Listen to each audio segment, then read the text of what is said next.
The sky above Orion 9 was the color of ash.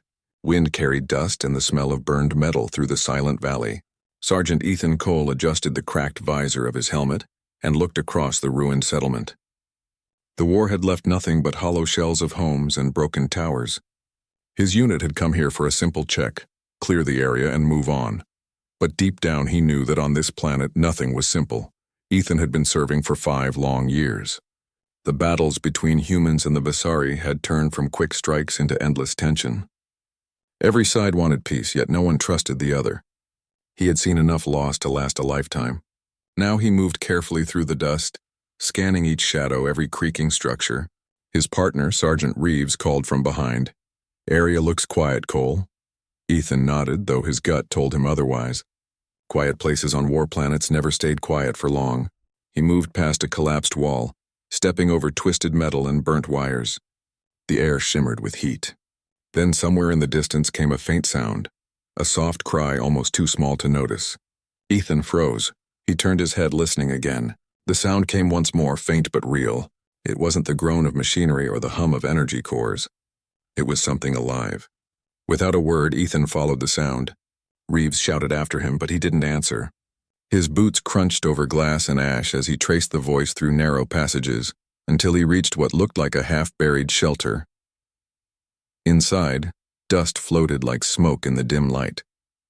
He pushed away debris, and that's when he saw her, a small Visari child barely older than 6. She had silvery blue skin and delicate fur-like hair that shimmered faintly in the gloom. Her large amber eyes blinked up at him, full of fear. She was trapped beneath a heavy beam that had fallen across her leg. For a moment, Ethan stood still, his heart pounding. Every soldier had been trained to stay alert. Helping the enemy could mean punishment or worse. But as he watched her struggle to breathe, something inside him moved. She was just a child. The thought of leaving her there felt impossible. He threw off his rifle and dropped to his knees. "Easy, easy, kid," he said softly. The child didn't understand his words, but she stopped crying when she saw his face behind the cracked visor. He tried to lift the beam, but it wouldn't move. He dug his hands under it, feeling splinters of metal cut into his gloves. Sweat rolled down his forehead. Outside, thunder rolled. No, not thunder. The low hum of incoming ships. He looked up through the hole in the ceiling and saw light flashing across the clouds. His comm crackled to life. Reeves's voice shouted, "Cole, get back. Airstrike coming in 30 seconds. Ethan's pulse raced. The blast zone was too close. If he ran now, he might live. If he stayed, he wouldn't. But the little Visari girl looked at him, trembling and silent, her small fingers clutching at his sleeve. He couldn't move away. Not this time. He pulled harder at the beam, gritting his teeth. It lifted a few inches. "Come on," he muttered. He grabbed a metal rod for leverage, straining every muscle. Finally, with one last push, the beam shifted free. The child whimpered as he scooped her into his arms. The sound of engines grew louder. Dust began to fall from the ceiling. He ran. His boots pounded through the rubble as the wind howled behind him. He didn't make it far before the first explosion hit. The world lit up in white fire. He turned his body to shield the child, pressing her close as the shockwave slammed into them, then silence. When the dust settled, everything was still. Smoke curled around shattered walls. Ethan lay half-buried under broken metal, pain surging through his side. The child was in his arms, her face hidden against his chest. She was crying softly, but she was alive. That was all that mattered. He coughed, his voice rough. "You're okay. You're okay," he whispered, though he wasn't sure she understood. He tried to move, but his leg was trapped. He reached for his comm, but it was crushed. So he waited, breathing slow, holding the little alien close as the sky burned above them. Minutes turned into hours. The sound of rescue teams came faintly from the distance. Ethan blinked through the smoke, barely awake. The child had fallen asleep against him, her small hands clutching his uniform. Somewhere deep inside, he felt a strange calm. For the first time in years, he wasn't fighting. He was protecting something innocent, and that made the pain fade away. When the rescue team finally arrived, they found him barely conscious. One medic shouted for help as they pulled debris off his body. Another gasped when they saw what he was holding. It's a Visari child," someone whispered. Ethan stirred, his voice weak. "She's safe," he murmured before passing out. The rescuers looked at each other, unsure what to think. A human soldier risking his life for an alien child? It defied every order, every instinct taught in war. They carried both to the transport ship. Cameras caught the moment as medics lifted Ethan and the child together. The image, his arm wrapped protectively around her, spread across both sides of the galaxy within hours. To the humans, it was a confusing act of compassion. To the Visari, it was something almost sacred. As the ship flew toward the medical base, the little girl woke up. She looked at the human beside her, still unconscious but breathing, and reached for his hand. For a second she smiled. Then she closed her eyes again, holding on to him as if afraid he might vanish. Ethan Cole would not know it yet, but that moment would change everything. His future, her life, and even the path of two worlds that had long forgotten what mercy meant. Was still dreaming. Then the dull ache in his ribs reminded him that he was alive. He turned his head and saw the medical ward around him. Rows of metal beds, doctors moving quietly. The faint scent of medicine in the air. His arm was wrapped in bandages, and a small oxygen tube rested under his nose. He tried to sit up, but a nurse came quickly. "Easy, soldier. You've been out for 2 days." Ethan's voice was dry. "The girl." "Where's the girl?" The nurse looked surprised. "The Visari child?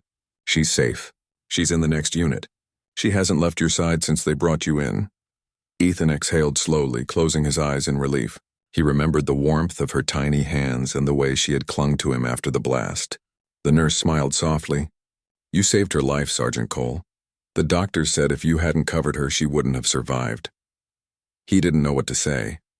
He wasn't thinking about being a hero when it happened. It just felt like the right thing to do. Later that day, Ethan sat up and looked through the glass divider. On the other side, the small Visari child was sitting on her bed, a blanket around her shoulders. Her skin shimmered faintly in the light. A human medic tried to hand her food, but she refused until she saw Ethan. The moment their eyes met, she smiled. A soft, shy smile that reached her glowing amber eyes. Something inside Ethan eased. For months he had lived with anger and exhaustion, but now, seeing that child safe, he felt peace. That night, higher officers came to speak with him. Captain Willis, a tall man with sharp features, stood at the end of his bed. "Sergeant Cole, your act has caused quite a stir," he said. "You disobeyed a withdrawal order. You risked your life for the enemy." Ethan looked at him calmly. "She's a child, sir," Willis sighed. "You realize this complicates things." Both sides saw the footage.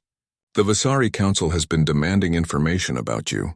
They want to meet the human who protected one of their young." Ethan frowned slightly. "The Council?" Willis nodded. "And not just them. Their military commander, General Sarai, is the girl's mother."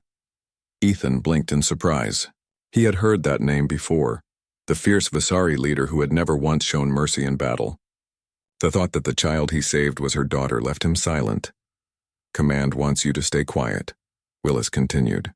"No interviews, no statements. Just rest and let the diplomats handle it." Ethan gave a slow nod, though part of him already knew that peace was never that simple. Days passed. The child, whose name he learned was Lyra, began recovering fast. She often came to his room, escorted by nurses carrying small drawings she made with crayons. The pictures showed two figures, one small, one tall, holding hands under a bright sun.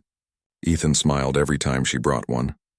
One afternoon, as she sat near his bed, she looked up and tried to speak.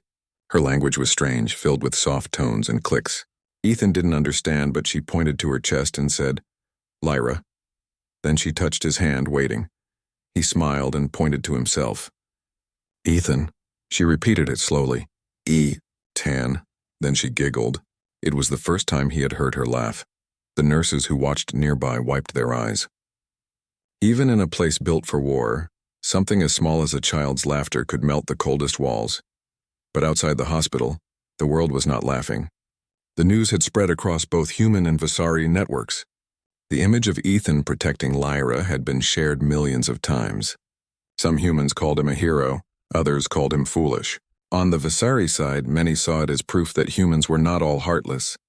For the first time in years, people were talking about compassion instead of conflict. And somewhere far away on the Visari homeworld, General Sarai watched the image again and again. Every time she saw her daughter's small form in the arms of a human soldier, her heart tightened.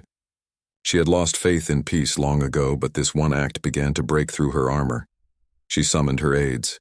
"Find this man," she ordered quietly. "Find Sergeant Ethan Cole. I want to look into his eyes myself." Back on Orion 9, Ethan was slowly allowed to walk again. He still felt weak, but he often visited Lyra. She would greet him with her bright eyes and strange little songs. Sometimes she drew pictures of him standing under alien skies. One drawing showed him with a silver circle around his chest, a symbol of protection in Visari culture. One evening, as the sun dipped beyond the broken hills, Captain Willis came to him again. "You're being transferred to the capital for questioning. The Visari delegation requested a meeting. You'll be escorted there tomorrow." Ethan blinked. "They're actually bringing me to them?" Willis nodded. "Officially, it's a peace gesture. Unofficially, they just want to meet the man who saved the general's daughter." Ethan didn't argue. Deep down, he was curious too. What kind of mother commanded armies yet sent for a stranger to thank him? The next morning, they boarded a transport. The air outside shimmered with dust as the engines roared. Lyra watched from the hospital window, pressing her small hand against the glass as the ship lifted off. Ethan saw her through the viewport and raised his hand in return. For a moment, it felt like he was leaving family behind. As the ship crossed the silent plains of Orion 9, Ethan looked out at the scarred land and thought of everything that had happened. He had joined the military believing that duty meant following orders. But now he realized that true duty wasn't about orders. It was about protecting life, no matter whose it was. He didn't know what awaited him at the capital. He didn't know that beyond the walls of politics and power. One alien mother was already on her way to meet him, not as a general, but as a woman whose heart had been changed by a simple act of humanity. And somewhere in the deep blue halls of the Visari Palace, General Sarai stood by the window, looking out at the stars, whispering softly to herself, "The human who saved my child. I will see him with my own eyes." That single promise would bring two worlds together again, and begin something neither of them could have expected. The transport ship landed gently on the landing deck of the Vesari capital station. From the window, Ethan saw shining towers made of silver stone and blue glass rising into soft mist. The city looked peaceful, almost unreal after the dust and fire of Orion 9. When he stepped out, two human officers escorted him down a long bridge where Visari guards waited. Their armor shimmered like liquid metal, and their golden eyes watched him silently. Yet there was no anger in their faces, only curiosity. A Visari envoy stepped forward and spoke in calm tones. "Sergeant Ethan Cole," he said in clear, practiced English, "General Sarai requests to see you in the council chamber." Ethan nodded. "I'm ready." They guided him through wide corridors filled with light. Strange patterns glowed along the walls. "Symbols of peace and memory," the envoy explained softly. The atmosphere was calm, almost sacred. Ethan's heart beat faster with each step. He didn't know what kind of person this alien general would be. Finally, the doors opened. The chamber was vast and silent, with a window that looked out onto the glowing horizon. Standing near it was General Sarai. She turned slowly as Ethan entered. Her tall figure was graceful, her silver hair braided like a crown. Her eyes, deep amber like her daughter's, studied him quietly. For a moment, neither spoke. The air between them felt heavy, but not with hate. It was something else, a weight of understanding. Ethan gave a respectful nod. "General," Sarai's voice was calm, low, and strong.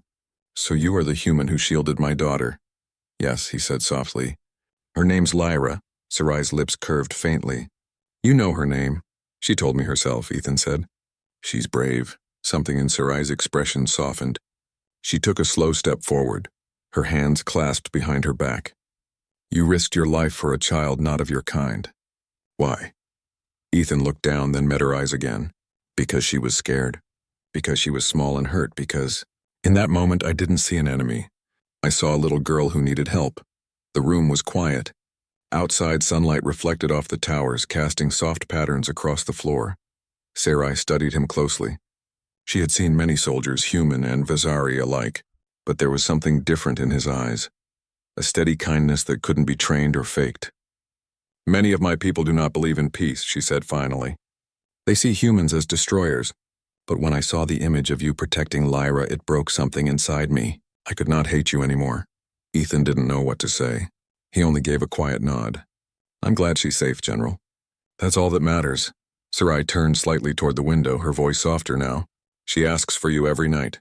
She calls you Etan. She says you smile even when you are hurt. A small smile touched Ethan's lips.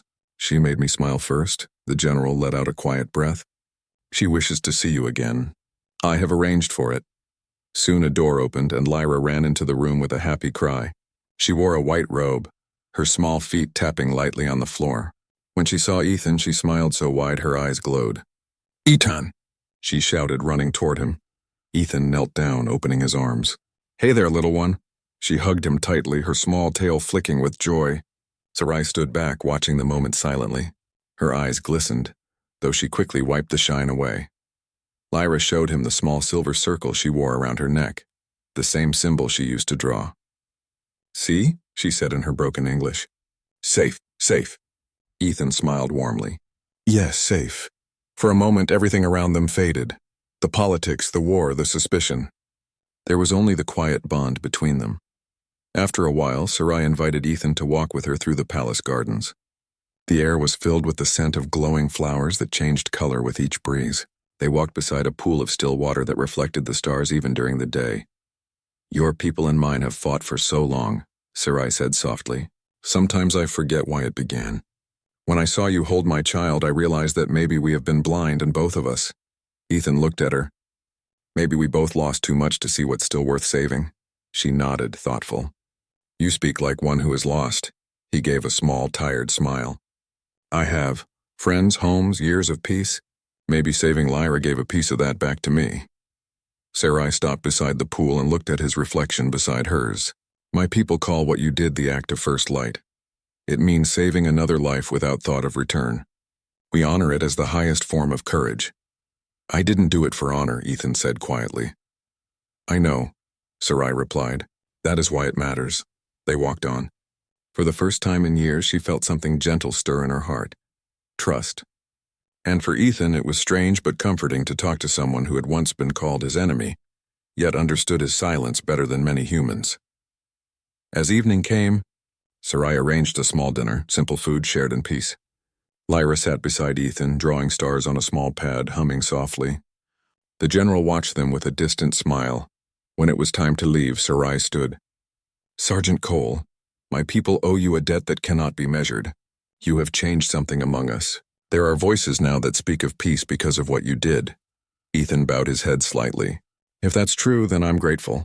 She hesitated, then stepped closer. I will request that you stay here a few days as our guest. It is what Lyra wishes.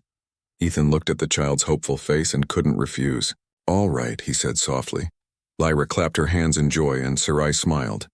A small, real smile that reached her eyes for the first time in years. That night, as the city lights glowed across the horizon, Sarai stood on her balcony and watched the stars. For so long, she had seen humans only as shadows on the battlefield. Now one of them sat in her home, laughing softly with her daughter, and far below Ethan sat by the window of his guest quarters, looking up at the same stars. He had no idea what tomorrow would bring, but for the first time since the war began, he felt like maybe peace was possible. Somewhere between duty and heart, between two worlds once divided, something new had begun to grow, fragile, uncertain, but full of hope. A morning sun rose over the Visari capital, painting the towers in soft gold. Ethan stood on the balcony of his guest room, feeling the cool wind brush against his face. It had been 3 days since he arrived, yet every sunrise here felt unreal, quiet, gentle, and so different from the harsh light of Orion 9. He had spent those days walking the palace halls with Lyra, who followed him everywhere. She showed him her favorite places, the garden with the glowing trees, the crystal fountain that sang when touched, and a small library filled with silver pages that shimmered when opened. She would laugh softly as she showed him pictures and tried to teach him her words. Ethan found peace in those moments. After years of battle and noise, silence finally felt safe again. But deep inside, he knew that this calm couldn't last forever. That afternoon, while he and Lyra sat under a silver tree, General Sarai approached. She was not in armor today, but in a long white robe. Her steps were quiet, her expression thoughtful. Ethan stood and gave a respectful nod. General, please, she said gently. Call me Sarai. You are not under my command. He smiled a little. All right, Sarai. She sat near the tree, watching Lyra chase a small floating creature that glowed like a lantern. My daughter has not laughed like this since her father's passing, Sarai said softly. You have given her something I could not. Ethan's gaze lowered. I only did what anyone should. Sarai looked at him for a long moment. You think many would have done the same? You're wrong, Ethan Cole. Most see the face of their enemy and turn away, but you did not. Her words stayed in his mind. He didn't see himself as special. He had only acted from instinct, from the human part of him that still believed kindness mattered. That evening, the calm broke. A human ship arrived at the capital, an envoy from the Alliance Command. They came not in peace but with questions and warnings. When Ethan entered the council chamber, he could feel the tension in the air. Captain Willis was there, standing beside two diplomats. His voice was firm. Sergeant Cole, you were sent here as part of a diplomatic mission, not a guest of the Vasari court. Your stay here has caused concern among our leaders. Ethan frowned. Concern? About what? Willis gave him a sharp look. You've become the center of alien media. They call you protector of the Star Child. Some on Earth think you've crossed the line. Before Ethan could reply, Sarai entered the room. Her presence silenced everyone. If your leaders are uneasy, she said calmly, they should look at their own hearts. This man risked his life to save an innocent. If they cannot see the value in that, then perhaps peace means nothing to them. The diplomats exchanged worried glances. One whispered, General, this is not the time for emotion. Sarai's eyes glowed softly. Then perhaps it is time to remember that peace begins with emotion. Ethan remained silent, unsure how to respond. The meeting ended without agreement. The humans left soon after, leaving a trail of tension behind. That night, Ethan sat by the garden fountain. Lyra sat beside him, her eyes full of worry. Ethan, go? She asked in her small voice. He hesitated, then nodded slowly. Maybe soon. They want me to return. Her face fell and she looked down at her hands. After a moment, she whispered, Stay. Please. Ethan's heart ached. He didn't want to leave either, but he had no choice. Orders were orders. Yet as he looked at the stars above, he couldn't shake the feeling that something was still unfinished here. Later that night, a quiet knock came at his door. When he opened it, Sarai stood there, her face serious but calm. May I come in? He nodded and stepped aside. She entered slowly, her eyes moving across the small room. I am told your people wish to take you back by morning, she said. That's right, Ethan said softly. They think I've gotten too close.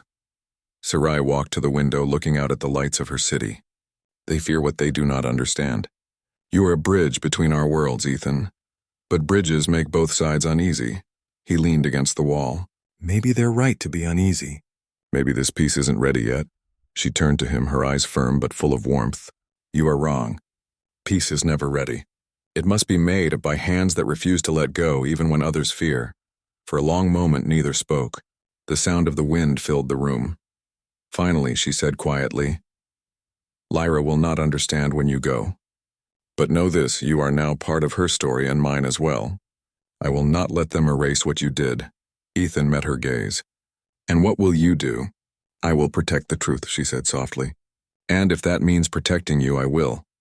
Before he could reply, a soft voice came from the door. Lyra stood there half asleep, holding a small silver pendant. She walked to Ethan and placed it in his hand. Safe, she whispered.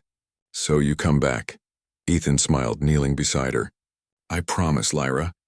Sarai watched silently, her heart heavy but proud. The man before her was no longer an outsider. He had become part of her people's hope. The next morning, the human transport was ready. As Ethan walked toward it, Sarai and Lyra stood at the edge of the platform. The air shimmered with morning light. He turned back one last time. Lyra waved both hands, tears glistening in her bright eyes. Sarai stood tall, but her expression softened when their eyes met. She gave a slow nod and a silent promise. Ethan raised his hand in return. Then the ship doors closed and the engines roared. As the ship rose into the sky, Sarai whispered quietly, You protected my child with your life, human. Now I will protect yours. Your name, your act, your heart. Lyra clutched the pendant around her neck and looked up at the fading light. He come back, Mama? She asked. Sarai placed a gentle hand on her head. "Yes, little one," she said softly. "The stars will bring him back." Far above, Ethan watched the silver city grow smaller beneath him. He touched the pendant Lyra had given him, feeling its smooth surface glow faintly in his hand. Somewhere deep inside, he knew he wasn't truly leaving. A part of him would always remain there. In that garden under the glowing trees, beside a child who believed in him, and a mother who had found hope again. And though he didn't know it yet, the story between them was far from over. The human ship drifted through the deep silence of space, far from the glowing world of the Visari. Ethan sat by the window watching stars slide past like silver rain. The pendant Lyra had given him rested in his hand, faintly warm against his skin. Every time he looked at it, he could almost hear her laughter echoing in his mind. The return to the human base was quiet. No celebration waited for him. Instead, officers stood in lines, ready with reports and orders. Captain Willis greeted him with a nod. "Welcome back, Sergeant. You've been the center of a lot of attention." Ethan only said, "I did what I had to do." Willis sighed. "The Alliance doesn't see it that simply. You broke protocol, but you also changed something. There are people talking about peace again. Even some Visari leaders are sending messages of thanks." Ethan nodded silently. He didn't care about medals or speeches. He only cared that Lyra and Sarai were safe. For a few weeks he returned to duty. Light work, reports, debriefings. Yet nothing felt the same. The barracks seemed colder, the nights longer. He often found himself staring at the stars, thinking of the Visari capital, of glowing gardens and a small voice calling him Etan. One evening, he was sitting alone when a message light blinked on his console. It carried no signature, only a symbol, a silver circle, the mark of Visari honor. He opened it, the screen filled with a recorded image, Sarai standing beneath the silver tree. Behind her, Lyra waved cheerfully. "Ethan Cole," Sarai's calm voice said, "our world remembers what you did. The Council has ended several border patrols. There are talks of a ceasefire. It is not yet peace, but it is a beginning. You started it." Lyra's small voice followed, bright and happy. "Etan, come see stars again." The message ended there, but it left Ethan smiling for the first time in weeks. For the first time, the stars didn't look lonely. They looked like a bridge. Months passed. Meetings between humans and Visari grew more frequent. Where once there had been fear, there was now quiet cooperation. Ethan was asked to join as a representative, not as a soldier, but as a witness to what compassion could do. He agreed. When he arrived again on Visari soil, the world felt different. The guards no longer stood with weapons raised. Children watched the human visitors with curiosity instead of fear. The city had begun to open itself to new faces, new hope. As he stepped into the council courtyard, he saw Sarai waiting. She wore her ceremonial robe, the same soft white that shimmered under the sun. Beside her stood Lyra, holding a small bouquet of glowing flowers. Lyra ran toward him the moment she saw him. "Etan!" she cried. He bent down, laughing softly as she hugged him. "You grew taller," he said. She smiled. "Mama said I grow like tree." Sarai approached slowly, her expression calm but full of warmth. "You came back," she said. Ethan smiled. "I promised I would." For a long moment they stood there in silence. The past months had changed both of them.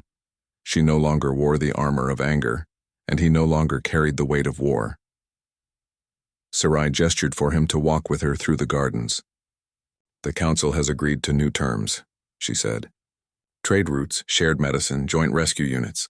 Your name was spoken in every meeting." Ethan shook his head slightly. "It's not about my name, Sarai. It's about what people saw that day, that we don't have to keep hurting each other." She looked at him thoughtfully. "And yet without you, they would never have seen it." They walked past the glowing fountain, the same one Lyra had shown him before. The air carried the scent of flowers and quiet laughter from nearby courtyards. "Do you ever think peace will truly last?" he asked. Sarai's gaze turned to the sky. "Peace is like a garden, Ethan. It grows only if we keep tending it. The moment we forget, weeds of fear return. That is why I asked you here again. I want you to help us build it." He looked surprised. "Me?" "Yes," she said softly. "You belong to both worlds now, to hers." She nodded toward Lyra, who was showing her drawings to nearby guards. "And to mine." Ethan didn't know what to say. He had come here thinking this might be a short visit. But now he realized he had been walking towards something greater than orders, something that felt like home. That night, a small ceremony was held in the Grand Hall. Humans and Visari stood side by side for the first time in history. When Sarai spoke, her voice carried through the hall like calm thunder. "This man," she said, pointing to Ethan, "risked his life to protect what we all value most, the innocent. He saw past the shape of our faces and the color of our blood. Because of him, my daughter lives and our future begins anew." Ethan stood silently as the hall filled with the sound of hands and wings, the Visari sign of honor. He didn't want recognition, but the look in Sarai's eyes and the smile on Lyra's face were more than enough. After the ceremony, as the lights dimmed, Lyra tugged at his sleeve. "Ethan," she said, "you stay now?" He looked down at her and smiled gently. "If your mother lets me." Sarai met his gaze. "If peace allows," she said softly. Ethan nodded. "Then I'll stay as long as I'm needed." They walked out together under the open night sky. The air was cool and filled with 1,000 soft lights. Stars reflected in the mirrored domes of the city. Lyra pointed upward. "See my star, your star." "Same sky." Ethan followed her finger and smiled. "Yes, same sky." Sarai looked at them both, her heart full. For years she had led soldiers through war, but now she was leading her people through something far harder. Peace. And she knew that without this human beside her, she might never have believed it was possible. As the night deepened, the three of them stood together at the edge of the balcony. The human soldier, the alien mother, and the child who had bound them. No words were needed.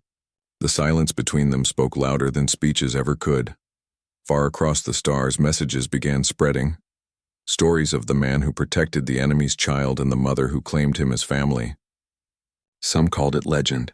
Others called it hope, but for Ethan it was simple. He had saved one life and found a purpose far greater than war. And as Lyra slipped her small hand into his, he felt the warmth of that moment fill his heart completely. The war that once divided two worlds had given birth to something new. Trust, friendship, and a promise that kindness would always find a way to shine, even across galaxies.